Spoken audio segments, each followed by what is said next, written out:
Hi there, this is Punacha. I'm here to kind of share some thoughts on the Mindfulness Movement film and basically share my thoughts on why are we doing this documentary, the importance of mindfulness and why now. So firstly, before I start sharing my thoughts on the mindfulness movement and the rationale behind or the passion behind the project, I want to basically firstly thank Rob Beamer, Lee Keckner, the team at Jayo, especially Patricia Hacker, and for the undying support of Dr. Deepak Chopra, who's been very gracious in supporting and promoting the mindfulness movement documentary.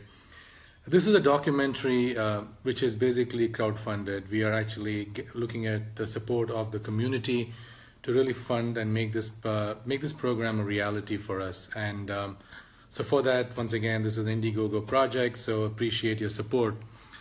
But before I actually get into mindfulness, I want to kind of share my thoughts and learnings on mindfulness. I think over the last several years, I've been blessed or very fortunate to be working with people like Dr. Deepak Chopra, Tenzin Rinpoche Wangyal, one of the experts or one of the most renowned teachers in the Bon Buddhism. I'm also very grateful to some of the teachers and philosophers of the past. I mean, one of the big influences for me has been Jiddu Krishnamurti. I basically went and visited his center in Ojai, California, who really talks about being present. And also the book by Jeff Goldstein on mindfulness has been very impactful for me over the years. So what I'm going to talk about today is mindfulness, get into some of the, I would say, the philosophy, and also maybe a short overview on mindfulness and my perspective and my experiences to date. And then hopefully over the next couple of sessions, I will kind of share each one of them in great detail. So actually, it's great to see, I think, Pradhan Acharya from India is online and Martha. So hello, guys. So first of all, I think mindfulness, I think, is basically a very simple definition, very basic definition I think we all can relate to, is living in the moment. It is living in the here, living in the now, and being present or being. When people ask me to define mindfulness, it is actually kind of, besides saying being present, it's like define love, right? Or define art. Mindfulness is as basic as that. It's about living each moment and being present in the moment. When I talk about mindfulness today, I'm going to actually go back into a little bit of the deep roots of the start from Buddha's time, and specifically refer to the Satipatthana Sutra, which is the Buddha's legendary discourse on the foundations of mindfulness. And when Buddha talks about mindfulness, he talks about the four qualities of the mind. And the four qualities of the mind are ardency, which is the long enduring mind. He talks about clearly knowing, which is cultivating clear comprehension. He talks about mindfulness as the gateway to wisdom, and mindfulness as concentration, which is the collected nature of the mind. And these are the four qualities of the mind. So before we get into mindfulness, it's good to understand what are these qualities. Once again, ardency, clearly knowing, mindfulness, and concentration. And I'll talk about each one of these areas in subsequent Facebook Lives, but I want to kind of at least set the primer of understanding these four qualities. You know, we go through our entire life and we just say the mind. We talk about mind, body, but we never asked, you know, what is the mind? What are the qualities of the mind? So when we really delve into deeper about ardency, clearly knowing, mindfulness, and concentration, we can really start now getting into the depths of understanding the mind and the qualities of the mind. And the Buddha, when he talks about the mind, he talks about the four pastures or the four fields of the mind. One is using the body, which is basically what we call about mindfulness techniques of the body are basically breathing, postures, activities, and physical characteristics. When you talk about mindfulness breathing, which is kind of the most elementary, we use this in Vipassana meditation, breathing is the fundamental. The most easiest thing for us to do is every day or every moment we can observe a breath, inhalation, exhalation, and really observing the quality of the breath. The second attribute of mind-body mindfulness is understanding postures. Postures is sitting, standing, walking, and lying down. So as we sit down, we just say sitting. But imagine as I'm sitting here, I can feel the backrest, I can feel my buttocks touching the seat of the chair, I can feel my feet touching the ground. And that is a very simple attribute of being mindful, and from a posture perspective. Once again, when we talk about being mindful and using the body, it's breath, postures, activities, and physical characteristics. The next aspect of contemplation, which is the feeling, which is basically liberation of feeling, really having a sensation of what are the worldly sensations or unworldly sensations. When we have feeling of lust or anger or despair, it's not judging it, it's actually feeling it, right? When we start feeling pain or feeling anger and just feeling and observing, that is an attribute of being mindful. Actually, when I was reading a book on Da Vinci, and apparently he used to practice like for weeks on end, just taking one particular sensation. He would basically look at a flower or just spend entire days just looking. So many times we look at a tree and we just kind of say, that's a tree. We never have really gone up close and touched the bark or looked at the leaves or observed the branches. Or let's say we basically touch a table. We really never spend time, just say, okay, this is a table. But if we really touch and feel and really connect with the sensations, we really become more mindful. In fact, when in the Indian tradition, we say when we eat food with our hands, we actually become more mindful of the quantity of the food and also the taste. And these are the essential attributes of being mindful of the body and feelings. The third attribute of mindfulness is really understanding the mind. And I kind of talked about the 4 qualities of the mind. And the fourth attribute, what the Buddha talks about, is the dharmas or the dhammas and the categories of experience. And these are basically desire, aversion, sloth, restfulness, worry, and doubt.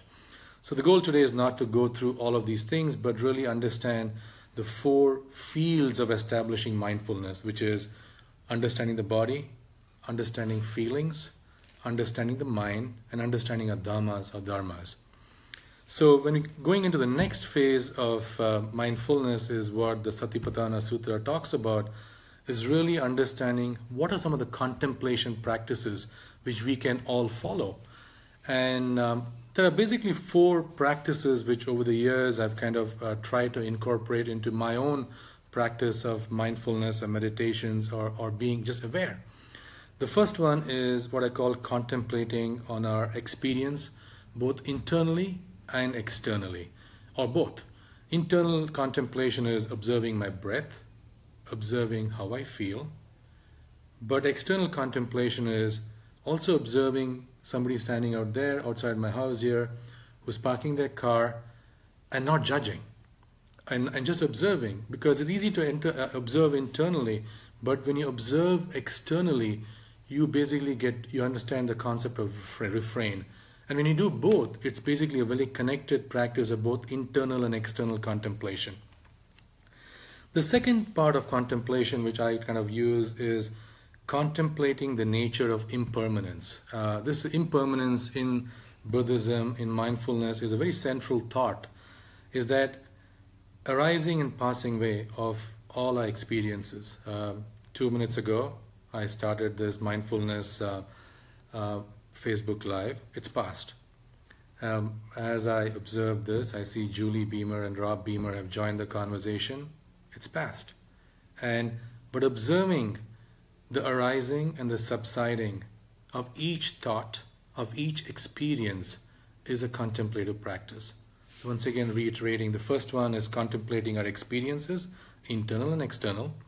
The second one is contemplating on the nature of impermanence as the arising and subsiding of experiences. There is no experience which does not work, right? Every experience. Hey Norma, how are you? It says something is not working. Hopefully the audio is working for everybody else. If it's working for everybody else, give me a thumbs up or say whatever. Anyway, so moving into the into the other aspect of contemplation, the third aspect of contemplation is to really establishing mindfulness in each moment, in the unfolding of each moment. It is what I call observing each moment and understanding the mental commentary which goes across each moment. So this is an important aspect, because one is understanding the moment, and once you understand the moment is to understand the dialogue which you're having in our mind, and not judging the dialogue, but just observing the dialogue. Once again, mindfulness is not about thoughts come and go. So we cannot stop thoughts, we cannot control thoughts, we can observe thoughts, right? And that's really the essence of impermanence and things like that. The last aspect of contemplation practice, which I've touched about, is about observing without clinging to anything that enters into our experience. As I'm sitting down here and I'm trying to be very mindful, and in this moment of this Facebook Live, thoughts are coming and going. I'm thinking about I need to go pick up something else in a few minutes, or I need to finish up a proposal for tomorrow, I need to plan. But then observing it, letting go, and then coming back to the moment, right? This is essentials of contemplation practices. Also, the Buddha talks about different aspects of clinging, and I think it's what he calls the 5 aggregates of clinging. It's important to the reason I'm talking about these things today is to kind of give some kind of theory or construct to mindfulness. So when we go back into under practicing, at least we have some structure. So there are 5 aspects to clinging, and the first one is material elements. I'm attached to my car, or I'm attached to my home, or attached to my watch. These are material connections, material elements. The second clinging is attachment to feelings, right? Love, hate, despair, joy, just attaching to those feelings and wanting more of these feelings. This is also a clinging, right? Attaching to perceptions, when we really make up a judgment about somebody or something and really clinging on to that perception, or having certain judgment about certain ethnicities or people or countries. It is a perception, and once again it is also a clinging. The fourth one is what the Buddha calls formations, or what I can say in simplicity, conditioning. We are conditioned, and sometimes our conditioning becomes our reality. It's also we cling to this conditioning. But if you don't have conditioning, and if you are in the moment, life is beautiful, right? And that's really, once again, the fourth attribute of clinging. And the fifth attribute is what we call consciousness. Consciousness is, in everything, we are all a field in consciousness, and we arise and subside. We cannot hold on to it. It just comes and goes. So these are the 5 aggregates of clinging, and I'm going to maybe put some notes down for you guys after I finish my podcast, the Facebook Live. But moving on, once you understand clinging, I think we can then get into understanding how does it happen? When you're born and now, and how do these attributes come together? And mindfulness, or the Buddha's discourse, he talks about the 6 spheres of influence which we all attach to. And these are called the 6 sense spheres, and they have an internal and external basically reference. What are the 6 sense spheres? First one is the eye, right? I see, so that's my internal. And my external is my visual world. I'm looking at my camera here. Some eye is seeing the Facebook Live. Internal, camera is external. My ears, the sound. But the world I make of the birds chirping outside is my audible universe. The third is my nose, which is my internal sense organ. But my external sense organ is my odors or smell, and the world I create with my nose. The fourth sense organ is basically my tongue, which is my taste, and then the universe and the reality I create with my tongue. The fifth one is my body. My entire body has the ability to have tactile feel and touch, and the perception and the reality I create with my body. And the sixth sense sphere is a very powerful one, which is my mind and my mental object and conditioning, which I create with my perceived experiences. So the Buddha talks about really reining in and understanding the 6 sense spheres, once again, which is eyes, ear, nose, tongue, body, and then the mind. So once again, reflecting on how these 6 sense spheres have shaped our perception right from the time we are born to now, the conditioning, and how this has become our reality. Then being mindful when we use some of these senses. So before I go on to the next topic, I want to kind of quote a verse from the Bodhisattva's discourse from the Buddha, which talks about forms, sounds, tastes, odors, tactiles, and all mental objects. This is the terrible bait of the world, with which the world is infatuated. But when one has transcended this, the mindful disciple of the Buddha shines radiantly like the sun, having surmounted Mara's realm. Mara is the demon who used to show up in Buddha's path to enlightenment and was distracting him on his path. So once again, these 6 sense spheres, eyes, ears, nose, tongue, body, and mind, really kind of create the sense of attachment and really create the sense of our reality, and we become slaves to these 6 sense spheres. So moving on to the next topic, which is, so understanding all this, what is awakening?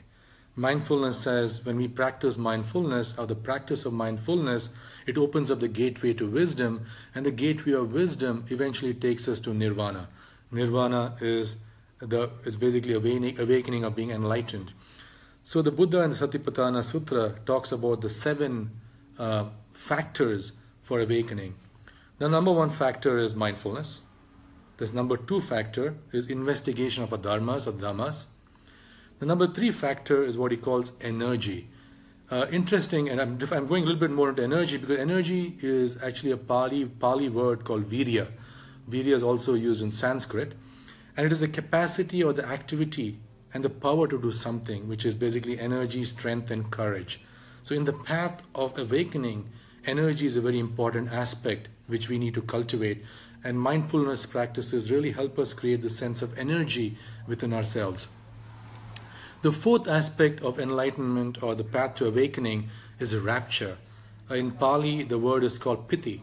And rapture, if you look at it from an English directory, could mean happiness, joy, delight. So basically, in Sanskrit, we also have rapture, which we talk about ananda or bliss. And the Buddha talks about the 5 steps in rapture. The first one is what he calls a minor rapture. This, when you have a feeling of a minor rapture, it's getting like a goosebump. The second aspect is what he calls momentary rapture, which is getting like jolt of energy. The third aspect is what he calls a wave-like rapture, which is like feeling like you're being washed, entire body is washed by a wave in an ocean. The fourth one is what he calls uplifting rapture, which is feeling the sense of lightness or rising in the air. And the 5th one is what he calls the pervading rapture, which is like a sublime feeling. And in Hinduism or in other Eastern traditions, in India, we call it the sense of ananda. Right? Ramakrishna, or Swami Vivekananda had this sense of ananda, or the sublime connection or rapture. The 5th factor of awakening is calm. Right? I don't think I need to explain calm. The 6th aspect of awakening is what we call concentration. I don't think I need to explain concentration either. But the 7th one is something which I think we use equanimity a lot. Especially when I'm in the US, I see the word equanimity used quite a lot. But in the Pali word in Buddhism, mindfulness, equanimity basically means upeka. Upeka means, it's a very powerful word, which means neutrality of the mind. Sometimes we call it the middle path. Sometimes we call it the wholesome state of the mind. It is that quality of balance which we can strive to. And that's equanimity, which is the quality of balance, which is the neutrality of the mind. And not changing. And really coming back into the state of homeostasis, irrespective of what happens, pain, fear, whatever you're subjected to, you have a sense of equanimity. So let me kind of recapitulate the 7 factors for awakening. First one is mindfulness. Second one is investigation of the dharmas. Third one is energy, what I call the virya. The fourth one is rapture, or the Pali word is piti. 5th one is calm. 6th one is concentration. And 7th is equanimity, which is upeka. So that's the 7 factors of awakening. And, I want to kind of maybe share a kind of a verse from the Dhammapada, which basically says, as a solid mass of rock is not moved by the wind, so a sage is not moved by praise and blame. So this is a sense of equanimity. And I don't know, I think one of the things which I kind of work on every day is trying to figure out and cultivate the sense of balance. I think it's so easy for us to kind of go to either ends of the spectrum. And can we really practice the sense of calm and a sense of equanimity in everything we do? And it's a lifelong journey. I think over the last decade or so, I've personally tried to be more mindful or after everything I do, or every action I take, or at least attempt to watch my speech and things I say, things I do. And it's just once again an evolving journey, an evolving quest, but once again work in progress. And I'm really grateful to my team, the team over here of Rob, Lee Keckner, and Jayo and Patricia and the team behind it, because they've given me an opportunity today to really go back and introspect. I think I'm sitting down here on a Sunday really talking about what was my journey and how did I move. What was my journey from a tech entrepreneur who came to the United States in 1991, went into high tech, went back to India. I was in Bollywood working with A.R. Rahman and Shekhar Kapoor, pursuing a different world in building a social platform. In my own journey today, working with Dr. Chopra and in Jayo, and really realize a vision to reach 1 billion people, to create a joyful, energetic body, a loving, compassionate heart, a restful but alert mind, and lightness of being. And this has been my personal journey, my own journey of mindfulness, to bring it into my life, into my community, into my friends. So when we kind of move on further, so from here, if we want to cultivate the Buddha-like mind, or what we call the mindset of the Bodhisattva or Buddhahood, the Sati, basically we talk about the 10 paramis, or the 10 attributes. This is once again then Satipatthana Sutra, and if you really want to get into more details, I highly recommend Jeff Goldstein's books on this, or pick up any book on mindfulness. They all have it. These are 10 paramis, or the 10 attributes which one needs to strive to embody. The first attribute is generosity. The second attribute is morality. The third attribute is renunciation. The fourth attribute is wisdom. The fifth attribute is diligence. The sixth attribute is patience. The seventh attribute is truthfulness. The eighth attribute is resolve. The ninth attribute is loving kindness. And the 10th attribute is equanimity. And in all these different attributes, I think for me personally, I pick and choose. I look at how do I be more generous? How do I ensure I can stick to my moral compass? How can I be more loving and kind? How can I strive towards equanimity in what I do? But once again, I think when we kind of make these mental notes, these 10 words are very powerful attributes and something we can kind of visually image. Dr. Albert Bandura had this concept of guided mastery or visual mastery.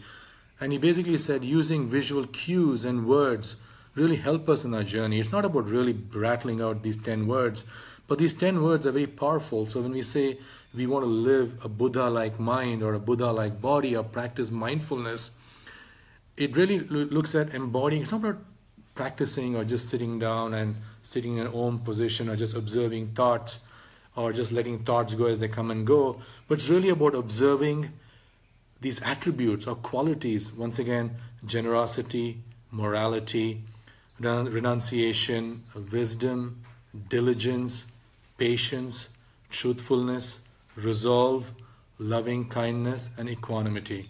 So when you start looking at this, let us pick, like I pick and say, today I want to practice patience. So it doesn't matter how much my 16-year-old son tries to piss me off. I'm going to say I'm going to practice patience. He doesn't piss me off, but I had to use somebody in this reference here. But it's about being patient. And I think really practicing these attributes in everything we do, or practicing loving kindness. So looking at this 10 words as a framework. And the last one, before I kind of really end this podcast, is to really share, I think, the essence of mindfulness. So what happens? Why do we do mindfulness? What is it? The end goal is towards is reaching a sense of nirvana, right? So the Buddha talks about the four noble truths. First one is there is dukkha, or there is suffering, right? We all know there is suffering in this world. Once you know there's suffering, or we know there's suffering, then what is the cause of suffering? What is the cause of dukkha? Second noble truth. The third noble truth, what is the cessation of suffering? How do I stop this suffering? How do I stop this dukkha?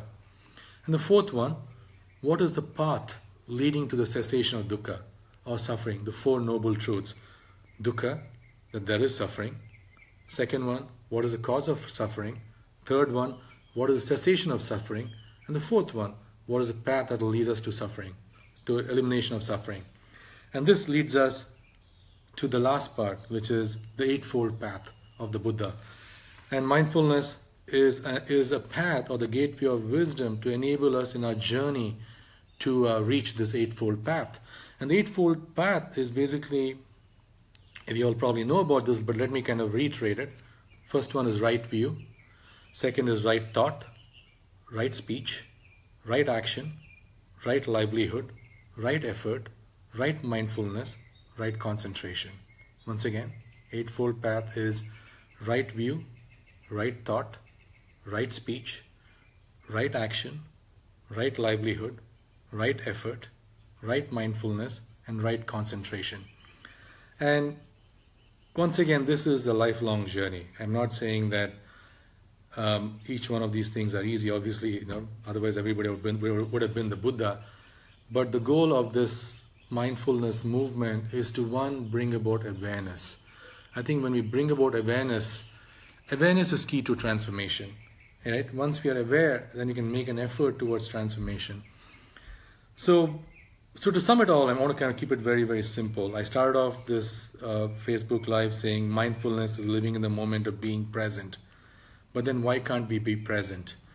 And Jiddu Krishnamurti, I say this is one of the most amazing philosophers and the books I've read. He basically talks about the 3 C's, and I use this all the time, and I try to practice it all the time. He basically said, a mind without comparison, a mind without conformity has no conflict. A mind without conflict is a spiritual mind. Let me kind of reiterate this. Comparison and conformity lead to conflict. A mind without conflict is a spiritual mind. If I landed up from outer space right now and I just look outside, I'm like, wow, it's beautiful. Because I have no reference, right? I have no comparison. But if I compared yesterday to today, yesterday was really sunny and bright, and today there's a marine layer and it's a bit cloudy. I'm comparing, right? I'm no longer in the present. Also, if I'm conforming, if I'm basically stuck in my mold, once again, I'm in a conflict. So the goal of mindfulness and the goal of practicing mindfulness is to be not comparing, not conforming, and not having a conflict. And that is the essence of how at least I distill down my mindfulness practice on a daily basis. So I know I spoke of a lot of things today, but before I end, I want to kind of maybe quote a couple of very famous practitioners of mindfulness and the sages and philosophers, which is kind of relevant to today's theme. And the first quote is from Shanti Deva, who basically says, when one intends to speak, one should first examine one's own mind and then act appropriately with composure.